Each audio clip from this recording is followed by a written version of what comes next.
Okay, welcome home. I'm your anime manga mom. I still have Netflix. I got it for the One Piece live action, but I thought while I still have it, I should take advantage of all the Netflix exclusive anime that I can. One of the ones that has been very recommended is Devilman Crybaby. Now, I don't know anything about this anime. I didn't know anything going into it. Just that it was controversial. It's either the violence, the themes, or the sexual content. And this one hits all of those marks. Um, Usually, when I would watch a show like this and I would see like the first episode, I would realize that this show is not for me and I would turn it off. Because not every piece of art is made for every person. I don't mind violence and gore. I don't have trauma in that area. I've never even really been in a fist fight. I've had a few physical altercations with my sister, but it never really came to blows. She's 2 years younger than me, and we spent a lot of time together. And we, like good sisters, we got on each other's nerves as much as possible. So, but like I said, I don't have trauma in that area, so it doesn't bother me. As a matter of fact, one of my favorite things to do is watch cop shows with my husband. So we watch things like CSI, NCIS, Blue Bloods, and Bones, and just things like that. Right now, we're watching NYPD Blue on Amazon Prime, and it's you know we have a good time. A lot of these have very dark themes. I know the world isn't sunshine and rainbows, and I don't mind art that reflects that. So, uh, seeing something that's a little harsher, a little more gory, it doesn't bother me. I'm not a real big fan of horror. It's not my thing, but I like mystery and thriller and sci-fi and action. So, I watch a lot of shonen. There's a lot of battles and a lot of destruction, and it doesn't bother me. Uh, Not usually anyway. I do have trauma in the sexual content side, so I do have a bit more of a sensitivity than most to that. So if you're sensitive to gore or sensitive to content that's sexual, then this is one for you to skip. A lot of it is kind of an allegory for puberty. It seems to be anyway. Uh, and a lot of anime have this theme where the protagonist gets either infected or possessed or realizes that he harbors some kind of monster inside of him, and his body transforms, and what happens when you hit puberty? Those hormones rush through you. Your body grows. Your muscles grow. Your bones become denser. You get much taller very very quickly. So it makes sense. And then you have that testosterone and that adrenaline, and it just sometimes you get angry and you don't really understand why you're so angry, or sometimes you just have all this energy and frustration. You just got to get it out. My son's 14. Sometimes he's like, "Mom, I just want to hit something," and then he'll go and play basketball, or he'll climb something. He'll do something constructive with that energy. He'll direct it somewhere. And in these anime, oftentimes you'll see this character, and all of a sudden they get hungry. They start craving meat. They need something to help those muscles grow and strengthen, and the protein to fill out those your body needs those nutrients to grow and change. It's very important. So they throw that in. Besides from eating, they also get other hungers, mostly sexual in nature, or could be the hunger to enact justice or revenge. So you start noticing the girls around you. You start noticing, this is where a lot of fan service comes into play, because you know, you you hit puberty and you're gonna notice things like that. And I usually don't have a problem with fan service. I know that the demographic that shonen is aimed toward, and it makes sense for the story. Um, a life is a balance. You have to learn to balance that. And if you just ignore that aspect of yourself is there, then that's problematic. And so learning to balance it, learning to, be respectful to your fellow classmates and women across the world, that's important. but knowing that you're still going to feel those urges, and that's okay too.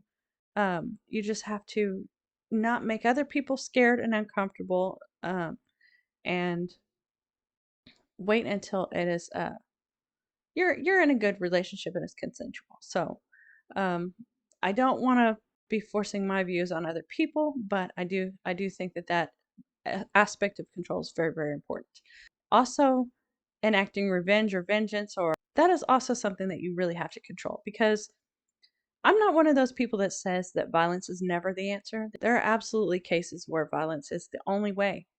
Um, if there is another way, that's usually the better route, because you can hurt somebody. You can cause lasting damage. You can kill somebody, and that's not to be taken lightly. Um, but if you're in a situation where it's you or them, you know, sometimes letting the big bad guy have his way is not the best choice, especially in shonen anime. So I like the themes of having control. Now, this one starts out with the main character, Akira, being invited with his friend Rio to go. They're going to go demon hunting. There are demons that have come up and made their presence known in the world. And a lot of times they go to these, I guess, raves, uh, because people are, I don't want to say doing debauchery. I guess they're indulging, overindulging. And so they're drinking alcohol. They're doing these new designer drugs. You walk into this rave and oh, yeah, it looks like a big orgy. People are naked, especially women, mostly women. Uh, Acts are very clearly depicted. You see a lot of shaking body parts, uh, and then you see these body parts start to transform and become mouths with teeth and eat people, and uh, it's it's it's meant to be disturbing, and it is disturbing, and I was bothered by it, and I thought about turning it off, but it also seemed to have this kind of social commentary going, like that this is not the way. This is not right. Just fulfilling every lust of your flesh is not the the the state of being that's admirable, that's good. Um, this might be something that I'm reading into it, or it might just be the director's intent. But there's a lot of fan service as well, and I mean strong fan service, not just like you see like a skirt shot and but these are full frontal nudity of underage girls in kind of X-ray vision type mode, and I don't understand why this is so important. Maybe it's aimed at bringing in the kind of audience that this is aimed towards, but I'm not sure that type of person is going to notice that this is a social commentary, or if they're going to be like, "Ooh, yay, boobies," because there are a lot of boobies. Did get under my skin, especially since there's so much of it in the wrong, that when they show it and it's a little more nuanced, it gives me the ick factor, because you're gonna say on one hand, don't do this, and then you're gonna say, yeah, but here's plenty of it for you to not do, Uh, I don't know. But yeah, there's these demons and they possess people, and Rio wants Akira to be possessed by a certain demon, very, very powerful demon. And this happens, but for some reason, Akira keeps his soul, and he is transformed, but he maintains power over himself. And I don't understand why. It's said that he's got a pure heart, but earlier in the episode, you see him and his friend Miki that he stays with her family.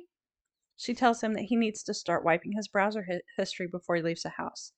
I'm thinking it's so that he won't get caught by her parents and his reputation tarnished, or maybe it's so her little brother doesn't stumble across it. But if he's already indulging in all of these fantasies and dark content, then why is he more worthy than any of these other people who are there just trying to have a good time, obviously?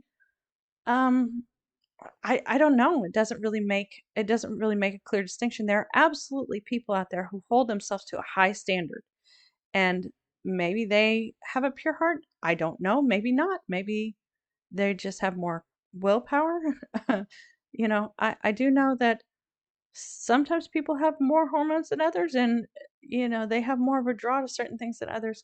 Sometimes people have trauma in their background that lends them to try and alleviate their pain in different ways. Maybe it's not their original state of being, maybe it's not the best way to be, but when you're hurting, it's kind of hard to put down something that makes you feel better because it might not be the best thing. Uh, and that's the problem is trauma begets trauma. You have something happen to you, and so you do things that would normally be out of character, but since you've become twisted, you have certain urges, you have certain fetishes or proclivities, and then those might twist the people around you. Say somebody who's like an alcoholic, self-medicating for anxiety or depression or whatnot, and then that backlashes on their kids, and now their kids grow up with an alcoholic father or mother, and then they have to do things to keep themselves alive. And once you've grown up in darkness, it's kind of hard for you to go to the happy-go-lucky people and feel at peace there. So then they do things that are a little dark and twisted, and then the people around them get that on them. It's a perpetual cycle. But if you have to retaliate, then the person that you retaliate against or witnesses it, they also have that. It's not the best way. You have to heal from these things instead of indulging. Uh, but who am I to say what that entails? Uh, I'm just saying, be careful and watch out that you don't hurt those around you because you've been hurt. Over the course of the episodes, other people become devil men as well. They their bodies become transformed. They get the uh, demon influence, and but they retain themselves. And these are also not the most devout and wonderful people. These are people who have been hurt. There's a misinformation being spread that people who are dissatisfied with society, that those are the ones that turn into demons. And though it might be misinformation, there seems to be a little bit of truth to that. I don't know what causes somebody to become fully possessed and what makes somebody become a devil man and retain themselves as they have their new, stronger bodies. It doesn't really say. I mean, with Akira, it says he has a pure heart, but maybe that's because he feels empathy to other people. Somewhere in the story it says that he cries, but he cries for others. And so empathy might be a good distinction between him and others. But some of these other people that become devil men, they're people who have harbored jealousy and resentment. These are things that darken yourself. And why that wouldn't make you more susceptible to being possessed instead of having the strength to overcome and become a devil man, I don't really understand. Um, but I do think that definitely being dissatisfied with society, being somebody who is exposed to darkness, that can twist you. And I think that that's what happened to Miki's younger brother is he was exposed to things that he just wasn't ready for, or things that were too dark for his personality. It's a tragic, tragic story. If you're one that likes to get a favorite character and follow them to the end, this will not be for you because it's kind of like AOT. It's about humanity attacking each other and uh, the Inquisitor or the witch hunts. Because anybody who is a little bit different than you, anybody who seems a little off, you immediately become suspicious. You immediately treat them as others. And this is never a good thing. Everybody has their own trauma. Everybody has their own proclivities. Everybody's got their own upbringing. I think the theme is supposed to be trust and love other people and give them the space to be themselves and help them heal from their heal from their wounds. The anime, the manga was written in 72, way before I was born. So these stories have been passed around. There have been several spin-offs, several manga stories, several animes based on it. But unless there's a huge difference, I mean, I know the original one was anti-war, and this one is more about media and judgmentalness. I don't know, but I guess it all ends up the same. Is what causes that feeling of otherness? That's what breaks us up. That's what divides us. That's what keeps one pitted against the other. The story, I followed it through, even though I knew it wasn't aimed at me, wasn't created for me. It it still was very, very thought provoking and had an ultimately, I think, good message. Uh, but the fact that it's so over the top and it's gratuitous violence and nudity, I can't in good conscience recommend this to anybody. I hope my son never happens across it, at least not until he is uh, aged a bit and a mature audience theme would be appropriate for him.